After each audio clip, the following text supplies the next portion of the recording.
PNS ವಿಸ್ತಾರ news ಜೊತೆಗೆ MC Sudhakar ಸ್ಫೋಟಕ ಹೇಳಿಕೆಯನ್ನು ಕೊಟ್ಟಿದ್ದಾರೆ. ಅಂದ್ರೆ ಡಿಕೆಶಿ ಹಿಂಬಾಲಕರಿಂದ ದ್ವೇಷದ ರಾಜಕಾರಣ ನಡೀತಾ ಇದೆ ಅಂತ ಹೇಳಿ ಗಂಭೀರ ಆರೋಪವನ್ನ ಮಾಡಿದ್ದಾರೆ. ಚಿಂತಾಮಣಿ ಶಾಸಕ ಎಂಸಿ ಸುಧಾಕರ್ ಸಿಎಂ ವಿರುದ್ಧ ನೇರ ವಾಗ್ದಾಳಿಯನ್ನ ಮಾಡಿರೋದು ಎಂಸಿ ಸುಧಾಕರ್ ಅವರು. ಹಾಗಾದ್ರೆ ಏನ್ ಹೇಳಿದ್ದಾರೆ? ನಾನು ಸಿದ್ದರಾಮಯ್ಯ ಬೆಂಬಲಿಗ ಅಂತ ಹೇಳಿ ಸಚಿವ ಸ್ಥಾನ ಕೊಟ್ಟಿಲ್ಲ, ಸಿದ್ದರಾಮಯ್ಯಗೆ ವಯಸ್ಸಾಗಿದೆ ಅಂತ ಹೇಳಿ ನಿರ್ಲಕ್ಷ್ಯ ಮಾಡೋದು ಬೇಡ, ಸಿದ್ದರಾಮಯ್ಯ ಜೊತೆ ಆತ್ಮೀಯವಾಗಿದ್ದೆ, ಅದೇ ನನಗೆ ಈಗ ಮುಳು ಆಯ್ತು. ನಾಯಕತ್ವ ಪಕ್ಷದ ನಡವಳಿಕೆ ಮೇಲೆ 2028ರ ಚುನಾವಣೆ ನಿಂತಿದೆ. ಡಿಕೆಶಿ ಸುತ್ತಮುತ್ತ ಇರುವಂತಹ ಹಿಂಬಾಲಕರಿಂದ ದ್ವೇಷದ ರಾಜಕಾರಣ ಇದು. ಸಚಿವ ಸ್ಥಾನ ಕೈ ತಪ್ಪಿದ್ದಕ್ಕೆ ತೀವ್ರ ಬೇಸರವನ್ನು ವ್ಯಕ್ತಪಡಿಸಿದ್ದಾರೆ ಸುಧಾಕರ್. ನಾನು ಸಿದ್ದರಾಮಯ್ಯ ಬೆಂಬಲಿಗ ಅಂತ ಹೇಳಿ ನನಗೆ ಸಚಿವ ಸ್ಥಾನ ಕೊಟ್ಟಿಲ್ಲ ಅಂತ ಹೇಳಿ, ಸಿದ್ದರಾಮಯ್ಯಗೆ ವಯಸ್ಸಾಗಿದೆ ಅಂತ ಹೇಳಿ ನಿರ್ಲಕ್ಷ್ಯ ಮಾಡೋದು ಬೇಡ, ಸಿದ್ದರಾಮಯ್ಯ ಜೊತೆ ಆತ್ಮೀಯವಾಗಿದ್ದೆ, ಹಾಗಾಗಿ ನನಗೆ ಅದೇ ಮುಳುವಾಯಿತು. ನಾಯಕತ್ವ ಪಕ್ಷದ ನಡವಳಿಕೆ ಮೇಲೆ 2028ರ ಚುನಾವಣೆ ನಿಂತಿದೆ. ಡಿಕೆಶಿ ಸುತ್ತಮುತ್ತ ಇರುವಂತಹ ಹಿಂಬಾಲಕರಿಂದ ದ್ವೇಷದ ರಾಜಕಾರಣ ಇದು. ಸಚಿವ ಸ್ಥಾನ ಕೈ ತಪ್ಪಿದ್ದಕ್ಕೆ ಈ ರೀತಿಯಾಗಿ ತೀವ್ರ ಬೇಸರವನ್ನ ಹೊರಹಾಕಿದ್ದಾರೆ. ಪಿಎನ್ಎಸ್ ವಿಸ್ತಾರ ಜೊತೆ ಮಾತನಾಡುವಂತಹ ಸಂದರ್ಭದಲ್ಲಿ ಈ ರೀತಿಯಾಗಿ ತಮ್ಮ ಆಕ್ರೋಶವನ್ನ, ಬೇಸರವನ್ನ ಹೊರಹಾಕಿದರು. ಸಚಿವ ಸಂಪುಟ ವಿಸ್ತರಣೆ ಬಳಿಕ ರಾಜ್ಯ ಕಾಂಗ್ರೆಸ್ನಲ್ಲಿ ಭಿನ್ನಮತ ಸ್ಫೋಟಗೊಂಡಿದೆ. ಅಸಮಾಧಾನಿತ ಶಾಸಕರುಗಳು ಭಿನ್ನಮತೀಯ ಚಟುವಟಿಕೆಯಲ್ಲಿ ಪಾಲ್ಗೊಂಡಿದ್ರೆ, ಮತ್ತೊಂದು ಕಡೆಗೆ ಕೆಲ ಶಾಸಕರುಗಳು ನೇರವಾಗಿ ಮುಖ್ಯಮಂತ್ರಿ ಡಿಕೆ ಶಿವಕುಮಾರ್ ವಿರುದ್ಧ ವಾಗ್ದಾಳಿಯನ್ನ ನಡೆಸ್ತಾ ಇದ್ದಾರೆ. ಬನ್ನಿ, ಈ ಸಂಬಂಧವಾಗಿ ನಮ್ಮ ಜೊತೆ ಮಾತನಾಡೋದಕ್ಕೆ ಮಾಜಿ ಸಚಿವರು, ಚಿಂತಾಮಣಿ ಶಾಸಕರಾದಂತಹ ಡಾಕ್ಟರ್ ಎಂಸಿ ಸುಧಾಕರ್ ಅವರು ಇದ್ದಾರೆ. ಮಾತನಾಡ್ತೀನಿ ಸರ್. ತಮಗೆ ಸಚಿವ ಸ್ಥಾನ ತಪ್ಪಿರೋದು ಎಲ್ಲೊಂದು ಕಡೆಗೆ ಬಣ ಬಡಿದಾಟದಿಂದ, ಸಿದ್ದರಾಮಯ್ಯ ಮತ್ತೆ ಡಿಕೆ ಶಿವಕುಮಾರ್ ನಡುವಿನ ಒಂದು ಅಗ್ಗಜಗ್ಗಾಟದಿಂದ ನಿಮಗೆ ತಪ್ಪಿದೆ ಅಂತ. ನೋಡಿ, ನಾನು ಆ ರೀತಿ ಅದನ್ನ ವಿಶ್ಲೇಷಣೆ ಮಾಡೋದಿಲ್ಲ. ನಾನು ಮಾನ್ಯ ಸಿದ್ದರಾಮಯ್ಯನವರು ಮುಖ್ಯಮಂತ್ರಿಗಳಾಗಿದ್ದರು. ನಾನು ಅವರ ಸಂಪುಟದಲ್ಲಿ ಉನ್ನತ ಶಿಕ್ಷಣ ಸಚಿವನಾಗಿ ಕೆಲಸ ಮಾಡಿದ್ದೇನೆ. ಅವರು ನನ್ನ ನಾಯಕರು, ಬಹಳ ಸಮಾಜದ ಬಗ್ಗೆ ಕಳಕಳಿ ಇರ್ತಕ್ಕಂಥವ್ರು, ಬದ್ಧತೆ ಇರ್ತಕ್ಕಂಥವ್ರು, ಏನಾದರೂ ಒಂದು ಸಮಾಜಕ್ಕೆ ಕೊಡುಗೆ ಕೊಡಬೇಕು, ಪರಿವರ್ತನೆ ತರಬೇಕು ಅಂತಕ್ಕಂಥ ಆಲೋಚನೆ ಇರ್ತಕ್ಕಂಥ ನಾಯಕರು ಅಂತ ಅವ್ರನ್ನ ಸ್ವೀಕಾರ ಮಾಡಿ ಅವರು ನನ್ನ ಮೇಲೆ ಬಹಳ ವಿಶ್ವಾಸ ಇಟ್ಟಿದ್ರು. ಆ ವಿಶ್ವಾಸದ ಕಾರಣ ನಾನು ಅವ್ರಿಗೆ ಬಹಳ ಆತ್ಮೀಯವಾಗಿದ್ದೆ. ನಾನು ಯಾವುದೋ ಗುಂಪು ಬಣ ಈ ಬಣ ಅಂತ ಹೇಳಿ ದೆಹಲಿಗೆ ಹೋಗೋದು ಮತ್ತೊಂದು ನಾನು ಯಾವುದು ಮಾಡಲಿಲ್ಲ. ನಾನು ನಿರಂತರವಾಗಿ ಪಕ್ಷದ ತೀರ್ಮಾನಕ್ಕೆ ಬದ್ಧ ಅಂತಕ್ಕಂಥ ಹೇಳಿಕೆಯನ್ನು ಕೊಟ್ಟಿದ್ದೆ. ಸಿದ್ದರಾಮಯ್ಯನವರ ಜೊತೆಯಲ್ಲಿ ಅಷ್ಟು ಆತ್ಮೀಯವಾಗಿದ್ರು ಕೂಡ ನಾನು ಸಿದ್ದರಾಮಯ್ಯನವರ 5 ವರ್ಷ ಮುಖ್ಯಮಂತ್ರಿ ಅಂತಕ್ಕಂಥ ಹೇಳಿಕೆ ನಾನು ಯಾವತ್ತೂ ಕೊಟ್ಟಿಲ್ಲ. ನಾನು ಹೇಳಿರ್ತಕ್ಕಂಥದ್ದು ಸಿದ್ದರಾಮಯ್ಯನವರು ಕೂಡ ಹೈಕಮಾಂಡ್ ಸೂಚನೆಗೆ ಬದ್ಧ, ಮಾನ್ಯ ಶಿವಕುಮಾರ್ ಅವರು ಹೈಕಮಾಂಡ್ ಸೂಚನೆಗೆ ಬದ್ಧ, ನಾನು ಕೂಡ ಅದೇ ರೀತಿ ಹೈಕಮಾಂಡ್ ಏನು ಸೂಚನೆ ಕೊಡುತ್ತೆ ಅದಕ್ಕೆ ನಾವು ಬದ್ಧ ಅಂತಕ್ಕಂಥ ಹೇಳಿಕೆಯನ್ನು ಕೊಟ್ಟಿದ್ದೀನಿ ವಿನ ಎಲ್ಲೂ ನಾನು ಪಕ್ಷದ ವರಿಷ್ಠರ ತೀರ್ಮಾನಕ್ಕೆ ವಿರುದ್ಧವಾಗಿ ಅಥವಾ ಈ ರೀತಿ ಆ ಬಣ ಈ ಬಣ ಅಂತಕ್ಕಂಥ ರೀತಿಯಲ್ಲಿ ನಾನು ನಡ್ಕೊಳ್ಳಿಲ್ಲ. ಆದರೆ ಸಿದ್ದರಾಮಯ್ಯನವರ ಆತ್ಮೀಯತೆ ಬಹುಶಃ ಇವತ್ತು ನನಗೆ ಮುಳುವಾಗಿದೆ ಅಂತ ನಾನು ಭಾವಿಸ್ತೇನೆ. ಸರ್, ಇದಕ್ಕೆ ರಿಲೇಟೆಡ್ ಆಗಿ ನೋಡಿ, ಕೋಲಾರ ಚಿಕ್ಕಬಳ್ಳಾಪುರಕ್ಕೂ ಕೂಡ ಪ್ರಾತಿನಿಧ್ಯ ಕೊಟ್ಟಿಲ್ಲ. ಮತ್ತೊಂದು ಕಡೆಯಾಗಿ ರಾಜೀನಾಮೆಯನ್ನ ಏನಾದರೂ ಕೊಡ್ತೀವಿ ಅಂತ ಬೆದರಿಕೆ ಹಾಕಿದ್ರು, ವಿತಿನ್ 5 ಮಿನಿಟ್ಸ್ ಅಲ್ಲಿ ಅಕ್ಸೆಪ್ಟ್ ಮಾಡ್ತೀನಿ ಅಂತ ಡಿಕೆ ಶಿವಕುಮಾರ್ ಅವರು ಹೇಳಿದ್ದಾರೆ.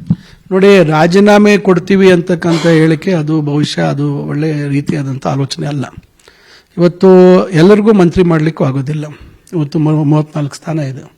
ಅದರಿಂದ ಇವತ್ತು ನಮ್ಮ ಜಿಲ್ಲೆಗೆ ಅವಕಾಶ ಯಾಕೆ ತಪ್ಪಿತು, ಯಾಕೆ ಕೊಡಲಿಲ್ಲ? ಈಗ ಹಿಂದೆ ನನಗೆ ಚಿಕ್ಕಬಳ್ಳಾಪುರದಿಂದ ಕೊಟ್ಟಿದ್ರು. ಎಲ್ಲೋ ಒಂದು ಕಡೆ 2 ಜಿಲ್ಲೆಯ ಸಮಸ್ಯೆಗಳಿಗೆ ನಾನು ಎಲ್ಲರ ಜೊತೆ, ಶಾಸಕರ ಜೊತೆ ಅವರ ಅಲ್ಲಿ ಸ್ಪಂದಿಸುವಂತ ಪ್ರಯತ್ನ ಮಾಡಿದ್ದೆ. ಇವತ್ತು ಚಿಕ್ಕಬಳ್ಳಾಪುರ ಕೊಡ್ತಿದ್ರೆ ಕೋಲಾರ ಕೊಡ್ಬೋದಿತ್ತು, ಅಥವಾ ಚಿಕ್ಕಬಳ್ಳಾಪುರದಲ್ಲೂ ಕೊಟ್ಟಿದ್ರೆ ತಪ್ಪಿರಲಿಲ್ಲ. ಈಗ ನನಗೆ ಬೇಡ ತಾನೆ, ಇನ್ನೊಬ್ರು ಕೊಡ್ಬೋದಾಗಿತ್ತಲ್ಲ. ನೀವು ಯಾರಿಗೂ ಕೊಡ್ತೀರಾ, ಏನು ಸಂದೇಶ ರವಾನೆ ಮಾಡ್ತೀರಾ? ಇವತ್ತು ನಾನು ಜಿಲ್ಲಾ ಮಂತ್ರಿ ಆಗಿದ್ದಕ್ಕೆ ನಾನೊಂದು ದೊಡ್ಡ ಪಟ್ಟಿ ಕೊಡ್ತೀನಿ, ನಾನು ಏನೆಲ್ಲ ನನ್ನ ಜಿಲ್ಲೆಗೋಸ್ಕರ ನಾನು ಮಾಡಿದೆ 3 ವರ್ಷದಲ್ಲಿ ಅಂತ, ಸಿದ್ದರಾಮಯ್ಯನವರ ಸಹಕಾರದಿಂದ. ಇವತ್ತು ಬೇರೆ ಕಡೆಯಿಂದ ಉಸ್ತುವಾರಿಗಳು ಬಂದಾಗ ಅವರು KDP ಮೀಟಿಂಗ್ ಮಾಡ್ತಾರೆ, ಹೋಗ್ತಾರೆ. ಏನು ಬದ್ಧತೆ ಇದೆ ಅವರಿಗೆ? ಅಭಿಮಾನ ಎಲ್ಲಿರ್ತದೆ? ನನ್ನ ಜಿಲ್ಲೆ ಅನ್ನೋ ಅಭಿಮಾನ ಎಲ್ಲಿರ್ತದೆ? ಅದೇ ಇವತ್ತು ಕೊರಗು. ನಮ್ಮ ಕೋಲಾರಲ್ಲೂ ಅಷ್ಟೇ, ನಮ್ಮವರೇ ಯಾರು ಆಗಲಿಲ್ವಲ್ಲ, ನಮ್ಮ ಜಿಲ್ಲೆಗೆ ಏನಾದರೂ ಮಾಡಬೇಕು ಅನ್ನೋಂಥ ಒಂದು ಆಸೆ, ಆಕಾಂಕ್ಷೆ ಇರತಕ್ಕಂಥದಕ್ಕೆ ಇವತ್ತು ಅವಕಾಶ ಕೊಡಲಿಲ್ವಲ್ಲ ಪಕ್ಷ ಅನ್ನೋವಂಥ ಒಂದು ನೋವು ಇವತ್ತು ಅಲ್ಲಿ ನಮ್ಮ 2 ಜಿಲ್ಲೆಯ ಶಾಸಕರಿಗೆ ಇರುವಂಥದ್ದಕ್ಕೆ ಇವತ್ತು ನಾವೆಲ್ಲ ಕೂತು ಮಾತಾಡೋಣ ಅಂತಕ್ಕಂಥದ್ದು. ಯಾರು ರಾಜೀನಾಮೆ ಕೊಟ್ಟರೆ ಏನು ಪರಿಹಾರ ಸಿಗತ್ತೆ? ಅಕ್ಸೆಪ್ಟ್ ಮಾಡೋದು ಬಿಡೋದು ಆ ಹೇಳಿಕೆಗಳು ನಾವು 22 ವರ್ಷ ರಾಜಕಾರಣದಲ್ಲಿ ನೋಡಿದ್ದೀವಿ. ಸಹಜವಾಗಿ ಪಕ್ಷದ ಒಂದು ಇಂಥ ಪರಿಸ್ಥಿತಿಗಳಲ್ಲಿ ಆ ರೀತಿ ಪಕ್ಷ ಹೇಳಲೇಬೇಕಾಗತ್ತೆ. ಈಗ ಪಕ್ಷದ ವಿರುದ್ಧ ಚಟುವಟಿಕೆಗಳು ಮಾಡಿದವರಿಗೆ ನಾವು ಯಾರು ಅಂತ ನಾನು ಹೇಳಕ್ ಹೋಗೋದಿಲ್ಲ. ಸಿದ್ದರಾಮಯ್ಯನವರ ಪದತ್ಯಾಗದ ಬಳಿಕ ಅವ್ರ ಬಣದಲ್ಲಿ ಗುರುತಿಸ್ಕೊಂಡಿದ್ದವ್ರಿಗೆ ಒಂದು ರೀತಿ ಅವರನ್ನ ಸೈಡ್ ಲೈನ್ ಮಾಡಲಾಗ್ತಾ ಇದೆ. ಎಚ್.ಸಿ. ಮಹದೇವಪ್ಪನವರಾಗಿರ್ಬೋದು, ಬೇರೆಯವರಾಗಿರ್ಬೋದು, ಅದರಲ್ಲಿ ಎಂ.ಸಿ. ಸುಧಾಕರ್ ಅವರು ಕೂಡ ಸೇರ್ಕೊಂಡಿದ್ದಾರೆ. ಇದು ಯಾವ ರೀತಿಯಾಗಿ ಮುಂದಿನ ಚುನಾವಣೆಯಲ್ಲಿ ಯಾವ ರೀತಿಯಾಗಿ ಪರಿಣಾಮ ಬೀರುತ್ತೆ ಅಂತ? ನೋಡಿ, ನಾನು ಮತ್ತೆ ಹೇಳ್ತಾ ಇದ್ದೀನಿ, ನಾನು ಸಿದ್ದರಾಮಯ್ಯನವ್ರ ಬಣ ಮತ್ತೊಂದು ಬಣ ಅಂತ ನಾನು ಹೇಳ್ಕೊಳ್ಳಿಕ್ಕೆ ಹೋಗೋದಿಲ್ಲ. ಸಿದ್ದರಾಮಯ್ಯನವ್ರ ಜೊತೆ ಆತ್ಮೀಯವಾಗಿದ್ವಿ, ಅವರನ್ನ ನಮ್ಮ ನಾಯಕರು ಅಂತ ನಾವು ಒಪ್ಕೊಂಡಿದ್ವಿ. ನಾವು ಬಣ ಅಂತ ಪಕ್ಷದ ಚೌಕಟ್ಟಿನಲ್ಲಿ ಬಣ ಅಂತಕ್ಕಂಥ ಪ್ರಶ್ನೆ ಬರೋದಿಲ್ಲ. ನಾವು ಕಾಂಗ್ರೆಸ್ ಪಕ್ಷದ ಶಾಸಕರು, ಅವರು ನಮ್ಮ ನಾಯಕರು. ಇವತ್ತು ಡಿ.ಕೆ. ಶಿವಕುಮಾರ್ ಅವರು ನಮ್ಮ ನಾಯಕರು. ಆದರೆ ನಾನು ಹೇಳುವಂಥದ್ದು, ನಾಯಕರಾಗಿರ್ತಕ್ಕಂಥವ್ರು ಆ ರೀತಿ ಅವ್ರ ಬಣ ಇವ್ರ ಬಣ, ಅವರ ಹಿಂಬಾಲಕರು ಇವತ್ತಿದಾರಲ್ಲ, ಅವರು ಇವತ್ತು ವಿಂಗಡಣೆ ಮಾಡುವಂಥ ಕೆಲಸ ಮಾಡ್ತಾ ಇದ್ದಾರೆ. ಅದು ಬಿಡಬೇಕಾಗುತ್ತೆ. ಈ ರೀತಿಯಾದಂಥ ಪ್ರಾದೇಶಿಕ ಅಸಮತೋಲನ, ಹಿರಿಯರು, ಅನುಭವಸ್ಥರ ಕಡೆಗಣನೆ, ಇದು 2028ರ ಚುನಾವಣೆ ಮೇಲೆ ಪರಿಣಾಮ ಬೀರುತ್ತೆ ಅನ್ಸುತ್ತಾ ಸರ್? ನಾನು ಈಗ ಜ್ಯೋತಿಷ್ಯ ಹೇಳೋಕ್ಕಾಗೋದಿಲ್ಲ. ನಾನು ಅಥವಾ ಏನಾಗ್ಬೋದು 2028ಕ್ಕೆ ಅನ್ನೋದು ಗೊತ್ತಿಲ್ಲ. ಈಗ ಕ್ಷೇತ್ರ ಮರುವಿಂಗಡಣೆ ಮತ್ತೊಂದು ಇವೆಲ್ಲ ಬೇರೆ ಬೇರೆ ರೀತಿಯಾಗಿ ಅಂತ ನಮ್ಮ ಮುಂದೆ ಇವತ್ತು ಸಮಸ್ಯೆಗಳಿದ್ದಾವೆ. ಅದರಿಂದ ರಾಜಕಾರಣ ಇವತ್ತು ಏನಿದೆ ನಾಳೆ ಏನಿದೆ ಅಂತಕ್ಕಂಥದ್ದು ಹೇಳಲಿಕ್ಕೆ ಸಾಧ್ಯ ಇಲ್ಲ. ಯಾಕಂದರೆ ಇವತ್ತು ಸದ್ಯಕ್ಕೆ ಈ ಒಂದು ಸಮಸ್ಯೆ ಇದೆ. ಅದು ಮುಂದೆ ಪಕ್ಷ ಯಾವ ರೀತಿ ಸುಧಾರಣೆ ಕ್ರಮಗಳು ತೆಗೆದುಕೊಡುತ್ತೆ, ಪಕ್ಷ ಯಾವ ರೀತಿ ಇವನ್ನೆಲ್ಲ ಪರಿಗಣಿಸುತ್ತೆ, ನಾಯಕತ್ವ ಯಾವ ರೀತಿ ಎಲ್ಲರನ್ನೂ ವಿಶ್ವಾಸಕ್ಕೆ ತೆಗೆದುಕೊಂಡು ಹೋಗ್ತದೆ, ಇವೆಲ್ಲದರ ಮೇಲೆ ಅವಲಂಬಿತವಾಗಿರ್ತದೆ. ಇಲ್ಲ ದ್ವೇಷದ ರಾಜಕಾರಣನೇ ಮಾಡಬೇಕು ಅಂದರೆ ಯಾರೇನು ಮಾಡೋಕ್ಕಾಗೋದಿಲ್ಲ. ಸೊ ಇದಿಷ್ಟು ಮಾಜಿ ಸಚಿವ ಡಾಕ್ಟರ್ ಎಂ.ಸಿ. ಸುಧಾಕರ್ ಅವರ ಸ್ಪಷ್ಟ ನುಡಿಗಳು. ಕ್ಯಾಮರಾಮನ್ ಹರಿ ಜೊತೆ ಹೆಬ್ಬಾಕ ತಿಮ್ಮೇಗೌಡ, PNS ವಿಸ್ತಾರ ನ್ಯೂಸ್, ಬೆಂಗಳೂರು. ಸಮಾಜದ ಬಗ್ಗೆ ಕಳಕಳಿ ಇರ್ತದೆ.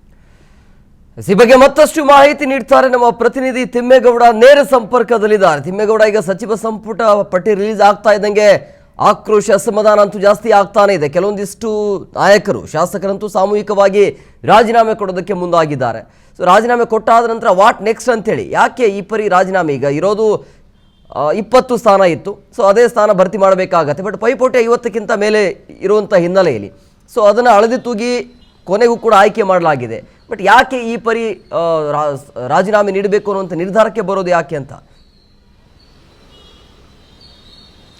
ಯಾಕೆ ಅಂದರೆ ಸಚಿವ ಸ್ಥಾನದಿಂದ ವಂಚಿತರಾಗಿದ್ದಾರೆ. ತಾವು ಅಂದ್ಕೊಂಡಂತೆ ಆಗಲಿಲ್ಲ. ಮತ್ತೊಂದು ಕಡೆಗೆ ತಮ್ಮ ರಾಜಕೀಯ ಜೀವನದ ಕೊನೆಯ ಅಂದರೆ ಚುನಾವಣಾ ರಾಜಕೀಯದ ಕೊನೆಯ ದಿನಗಳಲ್ಲಿ ಒಬ್ಬರು ಮಾಜಿ ಸಚಿವರು ಅನ್ನಿಸ್ಕೊಬೇಕಾಯಿತು, ಆಗಲಿಲ್ಲ. ಹೀಗಾಗಿ ಒಂದು ಕಡೆಯಾಗಿ ಕ್ಷೇತ್ರದಲ್ಲಿ ಹಿಡಿತ ತಪ್ಪಂತಾಗುತ್ತೆ. ತಮ್ಮ ರಾಜಕೀಯ ಭವಿಷ್ಯದ ಬಗ್ಗೆನೂ ಕೂಡ ಅವರು ನಿರ್ಧಾರವನ್ನು ಮಾಡಬೇಕಾಗುತ್ತೆ. ಸೊ ಹೀಗಾಗಿ ಅವರೆಲ್ಲರೂ ಕೂಡ ಈ ರೀತಿಯಾದಂಥ ಒಂದು ನಿರ್ಧಾರಕ್ಕೆ ಬಂದಿದ್ದಾರೆ. ಕೆಲವರು ನೇರವಾಗಿ ಯಾರು ಸಚಿವ ಸ್ಥಾನವನ್ನು ತಪ್ಪಿಸಿದ್ರು ಅವ್ರ ವಿರುದ್ಧ ವಾಗ್ದಾಳಿಯನ್ನು ನಡೆಸ್ತಾ ಇದ್ದಾರೆ. ಅದರಲ್ಲಿ ಡಾಕ್ಟರ್ ಎಂ.ಸಿ. ಸುಧಾಕರ್ ಅವರು ಕೂಡ ಒಬ್ಬರು. Doctor MC. ಸುಧಾಕರ್ ಅವರಿಗೆ ಮುಖ್ಯಮಂತ್ರಿ ಡಿ.ಕೆ. ಶಿವಕುಮಾರ್ ಅವರ ಬಣ ಸಚಿವ ಸ್ಥಾನವನ್ನು ತಪ್ಪಿಸ್ತು ಅನ್ನುವಂಥ ನಿಟ್ಟಿನಲ್ಲಿ ನೇರವಾಗಿ ವಾಗ್ದಾಳಿಯನ್ನು ನಡೆಸಿರ್ತಕ್ಕಂಥದ್ದು. ಇದೇ ನಮ್ಮ PNS ವಿಸ್ತಾರ ನ್ಯೂಸ್ ಜೊತೆ ಮಾತನಾಡಿದಂಥ ಎಂ.ಸಿ. ಸುಧಾಕರ್ ಅವರು, ಸಿದ್ದರಾಮಯ್ಯನವ್ರ ಜೊತೆ ಆತ್ಮೀಯವಾಗಿದ್ದಿದ್ದೇ ನನಗೆ ಇವತ್ತು ಮುಳುವಾಯಿತು ಅನ್ನುವಂಥ ಒಂದು ಅಸಮಾಧಾನವನ್ನ, ಆಕ್ರೋಶವನ್ನ, ಆರೋಪವನ್ನ ಮಾಡಿರ್ತಕ್ಕಂಥದ್ದು. ಯಾಕಂತ ಹೇಳಿದ್ರೆ, ನಾನು ಆ ಬಣ ಈ ಬಣ ಅಂತ ಹೇಳೋದಕ್ಕೆ ಹೋಗೋದಿಲ್ಲ, ನಾನು ಯಾವುದೇ ಬಣದಲ್ಲಿ ಗುರುತಿಸ್ಕೊಂಡಿಲ್ಲ. ಆದರೆ ಸಿದ್ದರಾಮಯ್ಯನವರು ಜೊತೆ ನಾನು ಸಿದ್ದರಾಮಯ್ಯನವರ ಜೊತೆ ಆತ್ಮೀಯವಾಗಿದ್ದೆ, ಅದೇ ಇವತ್ತು ನನಗೆ ಮುಳುವಾಗಿರ್ತಕ್ಕಂಥದ್ದು. ಮತ್ತೊಂದು ಕಡೆಗೆ 2028ರ ಚುನಾವಣೆಗೆ ಅಧಿಕಾರಕ್ಕೆ ಬರಬೇಕು ಅಂದರೆ ಅದು ಒಂದು ರೀತಿ ಪಕ್ಷ ಯಾವ ರೀತಿಯಾಗಿ ಸುಧಾರಣಾ ಕ್ರಮಗಳನ್ನ ಕೈಗೊಳ್ಳುತ್ತೆ, ನಾಯಕತ್ವ ಹೇಗಿರುತ್ತೆ, ನಾಯಕತ್ವ ಯಾವ ರೀತಿಯಾಗಿ ಎಲ್ಲರನ್ನ ವಿಶ್ವಾಸಕ್ಕೆ ತೆಗೆದುಕೊಂಡು ಹೋಗುತ್ತೆ ಅನ್ನುವಂಥ ನಿಟ್ಟಲ್ಲಿ ಇನ್ನೂ ಒಂದು ಮಾತನ್ನ ಹೇಳಿದ್ರು ಅವರು ನಮ್ಮ ವಿಸ್ತಾರ ನ್ಯೂಸ್ ಜೊತೆ ಮಾತನಾಡುವಂಥ ಸಂದರ್ಭದಲ್ಲಿ. ಅಂದರೆ ಮಾಜಿ ಮುಖ್ಯಮಂತ್ರಿ ಸಿದ್ದರಾಮಯ್ಯನವ್ರನ್ನ ನಿರ್ಲಕ್ಷ್ಯ ಮಾಡಬಾರ್ದು, ಅವರಿಂದಲೇ ಪಕ್ಷ ಅಧಿಕಾರಕ್ಕೆ ಬಂದಿದೆ. ಮತ್ತೊಂದು ಕಡೆಯಾಗಿ ಅವರನ್ನ ನಿರ್ಲಕ್ಷ್ಯ ಮಾಡಿದ್ರೆ, ಮತ್ತೊಂದು ಕಡೆಯಾಗಿ ಡಿ.ಕೆ. ಶಿವಕುಮಾರ್ ಅವರ ಸುತ್ತಮುತ್ತ ಇರ್ತಕ್ಕಂಥ ಏನು ಬೆಂಬಲಿಗರಿದ್ದಾರೆ ಅವರು ದ್ವೇಷದ ರಾಜಕಾರಣವನ್ನ ಮಾಡ್ತಾ ಇದ್ದಾರೆ. ಇದೇ ರೀತಿಯಾಗಿ ಆದರೆ ಮುಂದಿನ ಚುನಾವಣೆಯಲ್ಲಿ ಅದು ಪರಿಣಾಮ ಬೀರ್ಬೋದು ಅನ್ನುವಂಥ ಒಂದು ನಿಟ್ಟಲ್ಲಿ ಪರೋಕ್ಷವಾಗಿ ಡಿ.ಕೆ. ಶಿವಕುಮಾರ್ ಅವರ ಬಣದ ವಿರುದ್ಧ ಅಸಮಾಧಾನವನ್ನ, ಆರೋಪವನ್ನ, ಆಕ್ರೋಶವನ್ನ ವ್ಯಕ್ತಪಡಿಸಿರ್ತಕ್ಕಂಥದ್ದು. ಇದು ಇನ್ನು ಒಂದ್ ಕಡೆ ಆದ್ರೆ, ಇನ್ನ ಪ್ರಾದೇಶಿಕ ಅಸಮತೋಲನ ಎದ್ದು ಕಾಣ್ತಾ ಇದೆ ಪ್ರಮೋದ್. ಪ್ರಾದೇಶಿಕ ಅಸಮತೋಲನ ಅಂದ್ರೆ ಸುಮಾರು 7-8 ಜಿಲ್ಲೆಗಳಿಗೆ ಅವಕಾಶವನ್ನೇ ಕೂಡ ಕೊಟ್ಟಿಲ್ಲ. ಯಾಕಂತ ಹೇಳಿದ್ರೆ ಸಣ್ಣ ಸಣ್ಣ ಜಿಲ್ಲೆಗಳಲ್ಲಿ 2-3 ಸಚಿವ ಸ್ಥಾನಗಳನ್ನ ಕೊಡಲಾಗಿದೆ. ಮಂಡ್ಯ ಆಗಿರ್ಬೋದು, ರಾಮನಗರ ಆಗಿರ್ಬೋದು, ಮತ್ತೊಂದು ಕಡೆಯಾಗಿ ಕಲಬುರಗಿ ಜಿಲ್ಲೆ ಆಗಿರ್ಬೋದು. ಈ ರೀತಿಯಾಗಿ ಒಂದಷ್ಟು ಜಿಲ್ಲೆಗಳಿಗೆ ಹೆಚ್ಚಿನದಾಗಿ ಅಂದ್ರೆ ಸುಮಾರು 5-6 ವಿಧಾನಸಭಾ ಕ್ಷೇತ್ರಗಳು, 7 ತಾಲೂಕುಗಳು ಬರುವಂತ ಒಂದು ಜಿಲ್ಲೆಗಳಿಗೆ 2-3 ಸಚಿವ ಸ್ಥಾನಗಳನ್ನ ಕೊಟ್ಟು ಅತಿ ದೊಡ್ಡ ಜಿಲ್ಲೆಗಳನ್ನ ಕಡೆಗಣನೆ ಮಾಡಲಾಗಿದೆ. ಅದರಲ್ಲೂ ಕೂಡ ಅವಿಭಜಿತ ಕೋಲಾರ ಮತ್ತೆ ಚಿಕ್ಕಬಳ್ಳಾಪುರ ಜಿಲ್ಲೆಗೆ ಈ ಬಾರಿ ಅವಕಾಶವನ್ನು ಕೂಡ ಮಾಡಿಕೊಟ್ಟಿಲ್ಲ. ಸೊ ಈ ಹಿನ್ನೆಲೆಯಲ್ಲಿ ಅಸಮಾಧಾನಗೊಂಡಿರ್ತಕ್ಕಂಥ ಡಾಕ್ಟರ್ ಎಂ ಸಿ ಸುಧಾಕರ್ ಅವರು ಕೋಲಾರ ಮತ್ತೆ ಚಿಕ್ಕಬಳ್ಳಾಪುರ ಜಿಲ್ಲೆಯಲ್ಲಿ 2 ಜಿಲ್ಲೆಯಲ್ಲಿ ಸುಮಾರು ಜನ ಆಸ್ಪಿರೆಂಟ್ಸ್ ಇದ್ವು, ಹಿರಿಯರು ಇದ್ವು, ನನ್ನ ಬಿಟ್ಟು ಬೇರೆ ಯಾರಿಗಾದ್ರೂ ಕೂಡ ಕೊಡಬಹುದಾಗಿತ್ತು ಅನ್ನುವಂಥ ಒಂದು ನಿಟ್ಟಲ್ಲಿ ಅಸಮಾಧಾನವನ್ನ ವ್ಯಕ್ತಪಡಿಸಿರ್ತಕ್ಕಂಥದ್ದು. ನೇರವಾಗಿ ಡಿ ಕೆ ಶಿವಕುಮಾರ್ ವಿರುದ್ಧ ವಾಗ್ದಾಳಿಯನ್ನ ನಡೆಸಿದ್ದಾರೆ. ಇದು ಒಂದ್ ಕಡೆ ಆದ್ರೆ ಇನ್ನ ಕೋಲಾರ ಮತ್ತೆ ಚಿಕ್ಕಬಳ್ಳಾಪುರ ಶಾಸಕರುಗಳು ಅವರೆಲ್ಲರೂ ಕೂಡ ಅಸಮಾಧಾನಗೊಂಡಿರ್ತಕ್ಕಂಥ ಹಿನ್ನೆಲೆಯಲ್ಲಿ ಇನ್ನೇನು ಕೆಲವೇ ಕ್ಷಣಗಳಲ್ಲಿ ಇಂದಿರಾನಗರದ ಖಾಸಗಿ ಹೋಟೆಲ್ನಲ್ಲಿ ಅವರು ಒಂದು ಸಭೆಯನ್ನ ಕೂಡ ಸೇರ್ತಾ ಇದ್ದಾರೆ. ಈ ಮೂಲಕವಾಗಿ ಮುಂದಿನ ನಡೆ ಹೇಗಿರಬೇಕು ಅನ್ನುವಂಥ ನಿಟ್ಟಲ್ಲಿ ಹೈಕಮಾಂಡ್ ಗಮನಕ್ಕೆ ತರುವಂತ ಒಂದು ಪ್ರಯತ್ನವನ್ನು ಕೂಡ ಮಾಡುವಂತ ಒಂದು ನಿಟ್ಟಲ್ಲಿ ಇದೀಗ ಕೋಲಾರ ಮತ್ತೆ ಚಿಕ್ಕಬಳ್ಳಾಪುರ ಅವಿಭಜಿತ 2 ಜಿಲ್ಲೆಗಳ ಶಾಸಕರುಗಳು ಇದೀಗ ಸಭೆಯನ್ನ ನಡೆಸ್ತಾ ಇರುವಂತದ್ದು ಸಾಕಷ್ಟು ರಾಜ್ಯ ಕಾಂಗ್ರೆಸ್ನಲ್ಲಿ ಭಿನ್ನಮತ ಮತ್ತಷ್ಟು ಭುಗಿಲೇಳುವಂತ ಒಂದು ಲಕ್ಷಣಗಳು ಇಲ್ಲಿ ಕಂಡು ಬರ್ತಾ ಇದಾವೆ. ಪ್ರಮೋದ್ ಗೌಡ್ರೆ, ನಿಮ್ಮೆಲ್ಲ ಡೀಟೇಲ್ಸ್